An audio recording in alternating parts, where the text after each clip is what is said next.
அக்னி பரீட்சை நிகழ்ச்சி பார்த்துக் கொண்டிருக்கும் உங்கள் அனைவருக்கும் எனது பணிவான வணக்கங்கள். இன்று தமிழ்நாடு பாரதிய ஜனதா கட்சியின் தலைவர் திரு பொன் ராதாகிருஷ்ணன் அவர்களோடு நாம் உரையாட இருக்கிறோம். வணக்கம். வணக்கம். இல்லந்தோறும் மோடி உள்ளந்தோறும் தாமரை அப்படின்னு ஒரு புதிய முழக்கத்தை தமிழ்நாட்டில் நீங்க கொடுக்கறீங்க. ஆனா வெளியிலிருந்து பார்க்கும்போது இல்லந்தோறும் சூரியனும் உள்ளந்தோறும் இலையும் தான் தெரியுது. நீங்க எப்படி உங்களுடைய முழக்கத்தை நடைமுறைப்படுத்த போறீங்க, சாதிக்க போறீங்க? தெரிந்த காட்சியை பற்றி நீங்கள் சொல்லுகிறீர்கள், தெரிய இருக்கக்கூடிய காட்சியை பற்றி நாங்கள் சொல்லுகின்றோம். இந்த தமிழகம் முழுவதும் மக்கள் மத்தியில் ஒரு புதிய ஒரு எழுச்சி, ஒரு அலை பரவிக்கொண்டிருக்கின்றது. அது மோடி அவர்களுக்கு ஆதரவான ஒரு அலை, பாரதிய ஜனதா கட்சிக்கு ஆதரவான அலை. ஆகவே நாங்கள் கிராமந்தோறும் செல்வது மோடி அவர்களை அறிமுகப்படுத்துவதற்காக அல்ல, மோடி அவர்களை ஏற்றுக்கொண்ட மக்களுக்கு நன்றி சொல்வதற்காகத்தான் நாங்கள் வீடு வீடாக செல்கின்றோம். அது நீங்க திருச்சியில் நடத்தின இளந்தாமரை மாநாட்டுக்கு பிறகுதான் அப்படி ஒரு சூழலா, இல்ல அதற்கு முன்னாலேயே பாரதிய ஜனதா கட்சிக்கு ஆதரவாக, மோடிக்கு ஆதரவாக ஒரு அலை தமிழ்நாட்டில் இருந்ததுன்னு நினைக்கிறீங்களா? ஒரே நாளில் ஒரு கூட்டத்தை வைத்துக் கொண்டு கணக்கிடுவது எந்த ஒரு அரசியல்வாதிக்கும் ஒரு பொருத்தமான ஒன்றாக இருக்காது, சரியானதாகவும் இருக்க முடியாது. நீண்ட காலமாக எங்களுடைய உழைப்பு, அதிலும் குறிப்பாக கடந்த 4 ஆண்டுகளிலே நாங்கள் எடுத்திருக்கக்கூடிய நிகழ்ச்சிகள், அதற்கு மக்களுடைய ஆதரவு, அதனைத் தொடர்ந்து எங்களுடைய கட்சி தொண்டர்கள் ஒவ்வொருவருக்கும் ஏற்பட்டிருக்கக்கூடிய ஒரு உத்வேகம், இதனுடைய அடிப்படையில் தான் நாங்கள் இதையெல்லாம் கணிக்கின்றோம். நீங்க சொல்ற அந்த 4 ஆண்டுகளுக்கு உள்ளதான் 2011 சட்டமன்ற தேர்தலும் நடந்தது. அதுல தமிழ்நாடு பாரதிய ஜனதா கட்சி ஒரு குறிப்பிடத்தக்க ஒரு பதிவை ஏற்படுத்தியதாக தெரியல. 2011 சட்டமன்ற தேர்தல் உங்களுக்கு எல்லாம் நன்றாகவே தெரியும். அன்று மக்கள் மத்தியில் இருந்த ஒரே வேகம், திராவிட முன்னேற்ற கழக அரசு அகற்றப்பட வேண்டும், அதற்கு மாற்றாக யார் வெற்றி பெறுவார்களோ அவர்களுக்கு வாக்குகளை குவிக்க வேண்டும். வாக்குகள் சிதறிவிட்டது என்று சொன்னால் ஒருவேளை திராவிட முன்னேற்ற கழகம் வெற்றி பெற்றுவிடக் கூடாது என்கின்ற ஒரு ஆத்திரத்தோடு கூடிய ஒரு முடிவினுடைய வெளிப்பாடுதான் 2011 தேர்தலை ஒழிய அது நிச்சயமாக பாரதிய ஜனதா கட்சிக்கு எதிராகவோ மற்ற கட்சிகளுக்கு எதிராகவோ அளிக்கப்பட்ட வாக்காக நான் கருதவில்லை. அகில இந்திய அளவில் காங்கிரசும் பாரதிய ஜனதா கட்சியும் வலிமையான கட்சிகளாக இருக்கு, அது உண்மைதான்.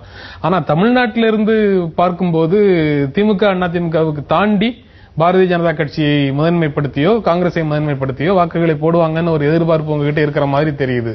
நிச்சயமா இன்று மக்கள் பாராளுமன்ற தேர்தலில் வாக்களிக்க எடுக்கக்கூடிய முடிவு, பாரதிய ஜனதா கட்சி வெற்றி பெற வேண்டுமா, காங்கிரஸ் வெற்றி பெற வேண்டுமா, மோடி அவர்கள் பிரதமராக வர வேண்டுமா, அல்லது இதுவரைக்கும் இருக்கக்கூடிய ஒரு மோசமான பிரதமருடைய தொடர்ந்த ஆட்சியோ அல்லது இதைவிட மோசமான ஒரு பிரதமருடைய முன்னிறுத்தலோ எது தேவை என்பதற்கான முடிவுதான் இந்த பாராளுமன்ற தேர்தலில் வர இருக்கிறது. காங்கிரஸ் பிரதமரை இன்னும் முன்னிறுத்தல, ஆனா நீங்க நரேந்திர மோடியை பிரதமர் வேட்பாளராக முன்னிறுத்துறீங்க.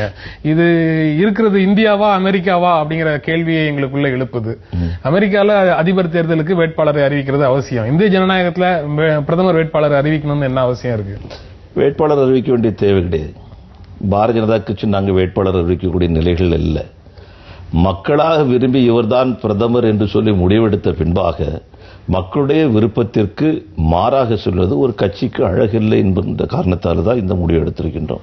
இன்னொன்றே நீங்க எடுத்தீங்கன்னு சொன்னா, பண்டித ஜவஹர்லால் நேரு அவர்கள் பிரதமராக இருந்த காலகட்டத்தில் காங்கிரஸ் கட்சி அந்த முடிவு எடுக்கலையா?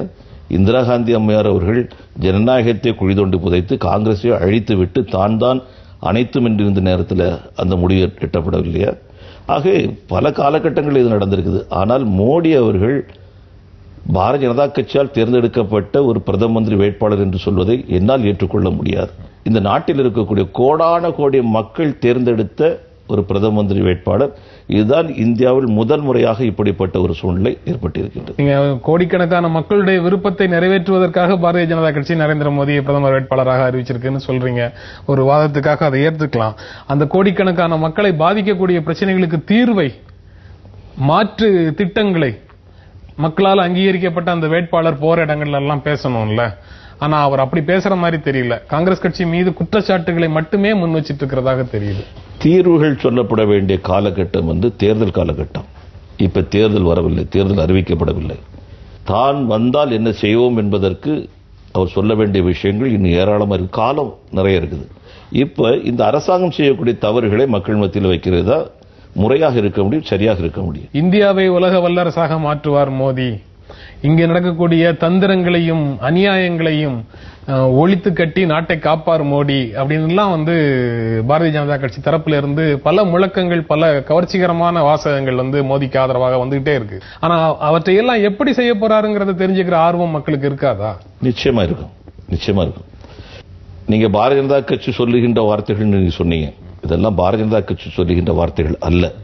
இந்த நாட்டினுடைய இளைஞர்கள், மாணவர்கள் இவர்களெல்லாம் சொல்லுகின்ற வார்த்தை, அவர்களெல்லாம் கொண்டிருக்கக்கூடிய நம்பிக்கை, அதே பாரதிய ஜனதா கட்சி முன்னிலைப்படுத்துகின்ற இத்தனை துயரங்களை பார்த்த மக்களுக்கு இனி ஒரு விடிவு காலம் வராதா என்கின்ற நிலையில் இவர் சாதித்து காட்டியிருக்கின்றார். ஒரு மாநிலத்தில் சாதித்து காட்டியிருக்கின்றார். அதை நிச்சயமாக எல்லா மாநிலங்களிலும் சாதிக்க முடியும் என்கின்ற நம்பிக்கை இளைஞர்களுக்கு, மாணவர்களுக்கு இருக்கின்றது.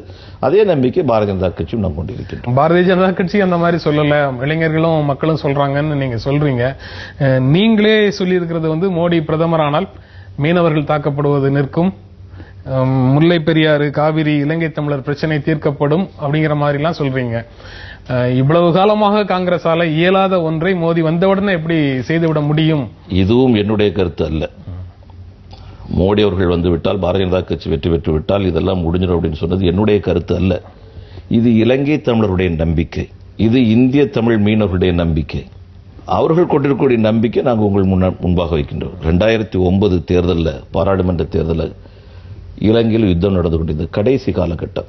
அங்கே இருக்கக்கூடிய வீரர்கள், அதாவது போராளிகள், கடைசி நேரம் வரைக்கும் போராடுவதற்கு துணிச்சலாக இருந்த ஒரு காரணத்தை கேட்கும்போது, அங்கே இருக்கக்கூடிய பத்திரிகைகளில் கேட்டபோது அவங்க சொன்ன விஷயம், இந்தியாவில் பாரதிய ஜனதா கட்சி தேர்தலில் வெற்றி பெற்று ஆட்சிக்கு வரக்கூடிய நேரம் நெருங்கிக்கிட்டு இருக்குது. அன்றைய பிரதம மந்திரி வேட்பாளர் மரியாதைக்குரிய அத்வானி அவர்கள் வெற்றி பெற்று விட்டார் என்று சொன்னால் இலங்கை தமிழர்கள் காப்பாற்றப்பட்டு விடுவார்கள் அப்படின்னு சொல்லிட்டு அன்னைக்கு சொன்னார்.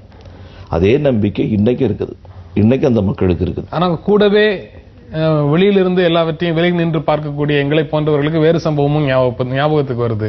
யாழ்ப்பாண கோட்டையை விடுதலை புலிகள் முற்றுகையிட்டு அங்கு 20,000-30,000 ராணுவ வீரர்களை பிடிச்சு வச்சிருந்த போது இங்கு பாரதிய ஜனதா கட்சி தலைமையில் இருந்த தேசிய ஜனநாயக கூட்டணி அரசு அவர்களை நிர்பந்தம் செய்து அந்த முற்றுகையை விலக்கிக் கொள்ள ஆணையிட்டது.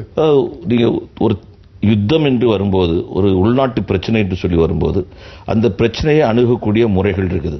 நாம இலங்கையை எதிரி நாடாக கருதி நாம் நடக்க முடியாது, நடக்கவில்லை. அவர்களாக தான் எதிரி நாடாக கருதி நடந்துகிட்டு இருக்கிறாங்க.